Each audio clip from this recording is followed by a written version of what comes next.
What you see before you here is the current state of silver compared to gold in terms of the amount of silver ounces it would take to trade for 1 ounce of gold. Now, what will it take for silver to finally catch up to gold? Well, we'll explore that option in this video right now.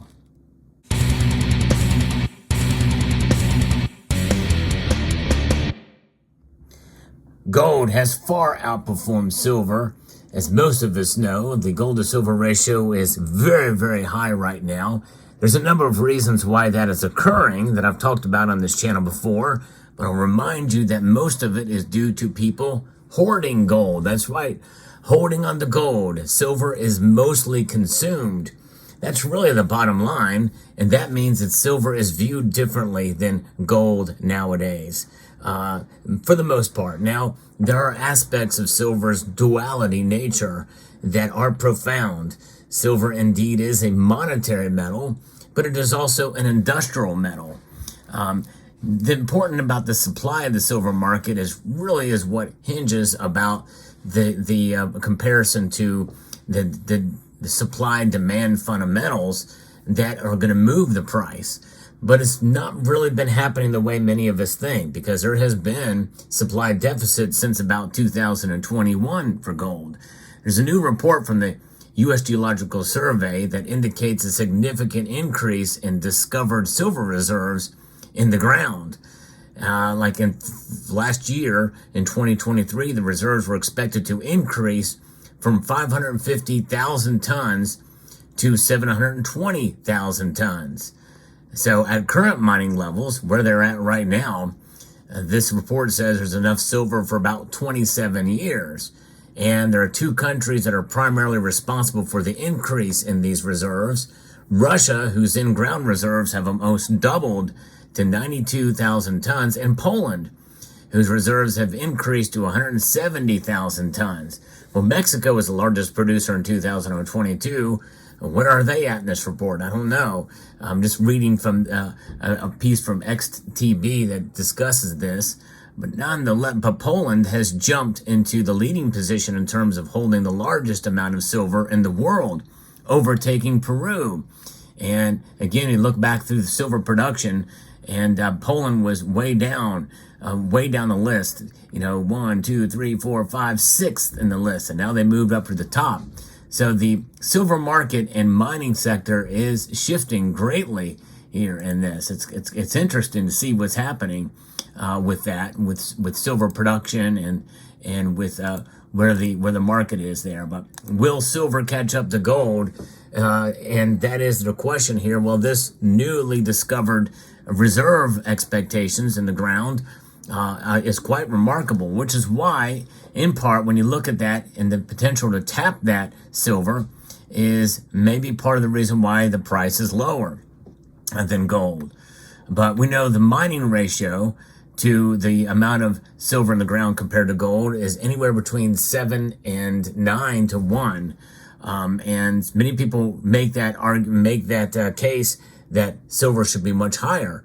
But in reality, it's like comparing apples to oranges, because there's so many different fundamentals that affect the price that really have not as much to do with rarity compared to another metal, but in terms of the demand for the metal and in terms of the market that it consists of.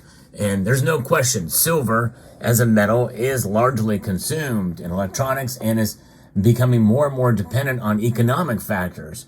And one would think that silver as a monetary metal, like gold, when the economic situation gets risky and in trouble, then that means the price should go up. But that's not necessarily the case with a great portion of the silver market. The price will actually go down in those type of conditions. You have the push and pull of silver's price with those kind of situations that is largely kind of overlooked by many silver stackers out there. The more that the silver stackers understand and realize that we are working with a metal that is largely seen as a commodity, the more you understand that, the less expectations you'll have about silver necessarily catching up to gold.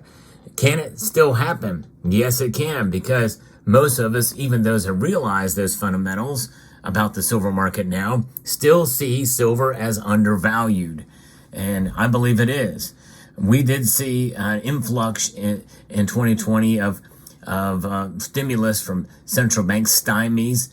It prompted a surge for investment opportunities. In almost every market, we saw silver surge from below $12 an ounce on the crash of March of 2020 to double that. It's crazy to see that kind of movement. There was a surge into silver ETFs was observed. But since then, the funds have been shedding silver as investors have been withdrawing their money from the funds. JP Morgan itself has significantly reduced the amount of silver it holds, although there has been a speculation for many years that this bank was accumulating massive amounts of silver for a crisis. It also seems that the market is now directing its funds towards other assets. We have seen the launch of Bitcoin ETFs in the United States and have seen steady inflow into these funds and outflows for gold and silver ETFs. I think that has hurt the precious metals market in general, but silver in particular. And so with that being the case, still silver is above where it was before the pandemic. Adjusted for inflation, though, that's not saying much. And seeing that gold has now remained consistently above $2,000 an ounce, silver should be at least about $25, maintaining the average ratio over the past 10 years. It's also worth remembering that silver, like gold, offers an opportunity to diversify your portfolio. Of course, many silver stackers, they're almost exclusively in silver. I think it's a good idea to get into a little bit of gold as well, too. But given that silver's relatively low price to gold and far removed from its historic highs, silver may seem like an attractive investment. Now, I'm using that term investment here because it could sing as an undervalued asset class, and that we could see a significant climb with silver in the coming years if demand fundamentals remain strong and solid. Because even though we see these newfound reserves, silver is mined mostly as a byproduct of other metals. If we see demand in other sectors that involve other metals like lead, copper, zinc, and yes, even gold, and then that means that more silver will come out of the ground, and that to meet that demand for those electronics. And if we see a pullback in a recession, silver's price could fall at first, but then as other demand continues to rise, especially people actually taking hold of physical, we could see that ratio narrow. What does that look like? What would it look like to get to a normal? Well, right now what you're seeing here is about 89.3 ounces of silver for 1 ounce of gold. That's about the average current ratio where it stands now, roughly. Just for display purposes, for illustrative purposes, here's what would need to be to get down to the normal gold to silver ratio.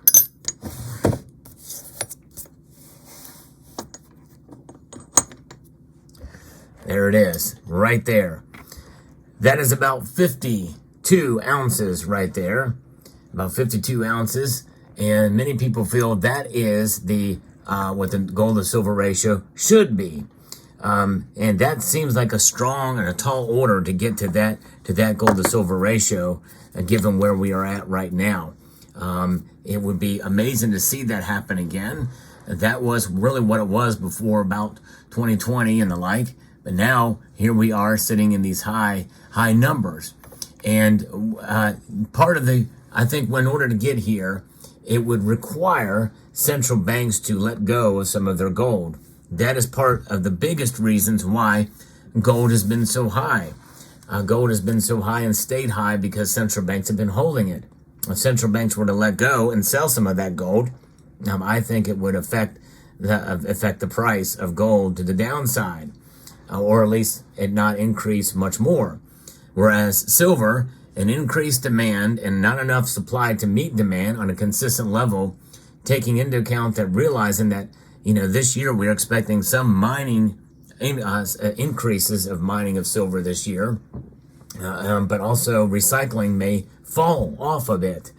And I think that as long as people keep buying silver, and we're seeing in hedge funds and get back into ETFs, and the demand outstrips supply, we are going to see a steady increase, and it could come to a point in time where it actually falls to, yes, believe it or not, about 52 to 1.